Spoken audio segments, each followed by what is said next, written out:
to another installment of Every Genesis Song Ranked. I'll be doing numbers 89 through 80 today, so that means I'm right about at the halfway point, give or take. Also known as the point where there's still a huge amount left to do, but I'm too far along now to just kind of give up and kick the whole thing under the rug. This is also, I think, a point where we've entered the realm of stuff that is solidly quite good, important to the legacy, but not really into the realm of the top flight stuff yet. Certainly, probably most of the things on this list are going to be, one or another person's kind of personal favorites, but they're not necessarily things that are acknowledged as the really top shelf stuff. And, they're things that I love, but don't have maybe a special level of attachment to. The neighbors are mowing their lawn, so I apologize if there's any sonic bleed-through from that. As always, I'm Hans from Electric Brain, Electric Shadow. We are a contemporary art rock project that is influenced by, but not beholden to, classic prog. There are album playlists on the YouTube channel now of a couple of our two most recent and I think best albums. You can also find us on Bandcamp or your preferred streaming platform. I'm also going to try to be good about saying the number and title of the song, just for the sake of those who, might be listening more than watching, because, frankly, this is not the most visually appealing video series. So number 89, I've got The Lady Lies. And, this is another Banksian kind of mini epic from And Then There Were Three.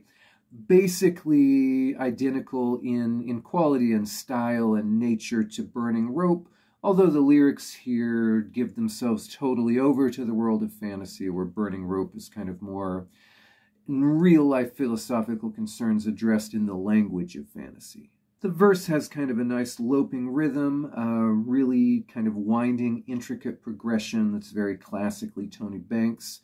The bridge builds to a really kind of cathartic burst and tension. The chorus has a nice kind of dreamy quality, even though it is maybe another one of the kind of famous Banks lyrics that reads better than it sings. As with much of And Then There Were Three, it's a really well-crafted, really enjoyable piece that at the same time maybe can't quite help but stand in the shadow a bit of some of the more expansive pieces. So number 88, I have Alone Tonight.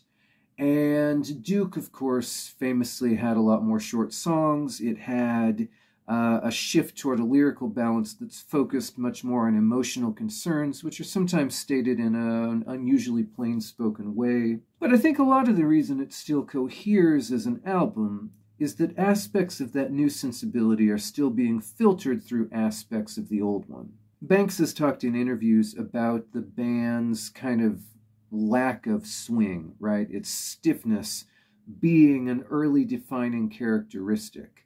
And this song has that kind of prog rock uncoolness, that stiffness, and also a sense of kind of symphonic grandeur that gives it still, I think, a strong tie to their old way of being. But at the same time, Rutherford's new confidence in that emotional straightforwardness makes this a more affecting piece than some earlier versions of that same approach. In that regard, I think actually it's a pretty interesting microcosm of what makes Duke work as a whole album, even if it's not necessarily something that gets the attention of a lot of the other songs on it. So number 87, I have put Please Don't Ask, which I've always thought of as being pretty similar in kind of style and tone and role to Alone Tonight, which is why they're clustered together here on this list. And it's pretty well known, of course, that this and Misunderstanding marked really the emergence of Phil's kind of mature sensibility as a writer. But while Misunderstanding got more attention, I've personally always thought of this as actually a much better argument for his strengths as a writer. I've put it significantly higher in the ranking than Misunderstanding, which frankly is a song that I'm not that keen of, although there were some good defenses of it in the comments. What makes this work, I think, is its emotional nuance, right? The way that the narrator is kind of hiding his feelings behind denials and reversals and statements of uncertainty. It's almost a bit like an old dramatic monologue in that way, right? And I think that the way that the band sets it fits it quite well. Mike's bass fills up the space that's left in the relatively spare lyric, and Tony's keyboard sounds really emphasize that core feeling of desolation, right? So it's a very effective piece of writing that I think is actually enhanced more than it gets credit for by what the other members are doing. Number 86, I've put Dusk, and in the booklet for the first archive box, Tony refers to the pre-fill backing vocals as the wild boars. And this is maybe the most prominent role of that kind of pre-fill backing chorus, at least outside of Genesis to Revelations. And the lyric is opaque enough that I've never been totally sure if it means something that they take over when they do, if there's some switch between a narrator and a first person. I will say something I didn't appreciate until recently. If you listen closely, you can actually hear Peter kind of whispering delicately along with the backing chant, which is a nice effect that I've come to appreciate. Now, the arrangement is pretty simple by comparison to other things on Trespass. Like I mentioned, the lyric is pretty obscure even by the standards of this period, but the melody is nice, that middle instrumental section is lovely, and there's kind of a brief, simple interplay of piano and guitar chords at the end that is the kind of detail that really elevates what could otherwise be a middling song. At number 85, I have Inside and Out, and of course this is Hackett's last great moment with the band. He said that he would have preferred to have this on Wind and Wuthering, and just as a question of quality, I do agree that it's better than at least a couple of the songs that did make the cut on that album. But I'm not sure that it would have fit for reasons of tone. Wind and Wuthering, you know, like a lot of people have noted, it's an album that's kind of steeped in romance and myth, and maybe the lightest in tone of any of the classic Genesis albums. Whereas this is a song about a false rape accusation, and it's speaking in a very literal and direct register, and it doesn't have, you know, the kind of comical tone and intricate rhyme scheme of something like Robbery, Assault, and Battery. And the arrangement in the opening section is really pretty stark compared to a lot of Wind and Wuthering.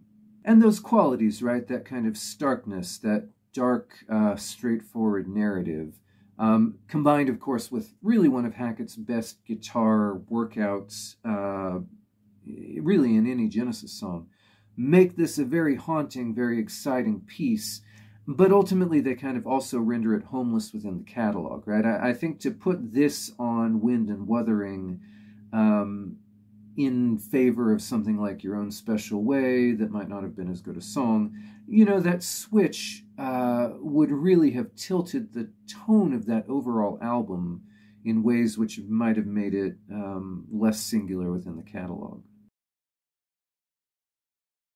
Number 84 is The Colony of Slippermen.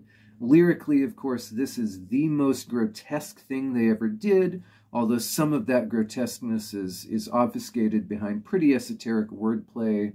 You know, I got this album when I was 12 on a cassette with no lyric sheet, and didn't realize until I got the internet when I was 14 that it is in fact about castration. There are lots of songs on Lamb that don't make any sense out of context, right? But unlike In the Cage, the music here isn't powerful enough to distract a casual listener from the weirdness. Though it does have some great bits, right? There's a classic solo, there's some very nice kind of burbling, loping, gross synth patterns that I think actually really effectively mimic the gross creatures in the lyric. Overall, you know, this is the kind of pulsing heart of absolute weirdness at the core of classic Genesis, and of everything in their catalog, maybe the single moment that is least penetrable to non-diehards. and admirable as such. So number 83, I have Dreaming While You Sleep.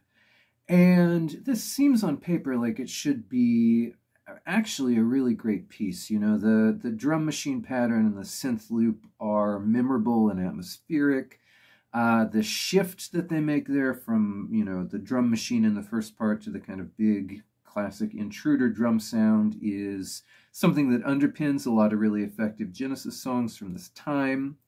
I like how in the second verse, the big intruder drums are just used for the fill. I think that's a very creative bit of arrangement.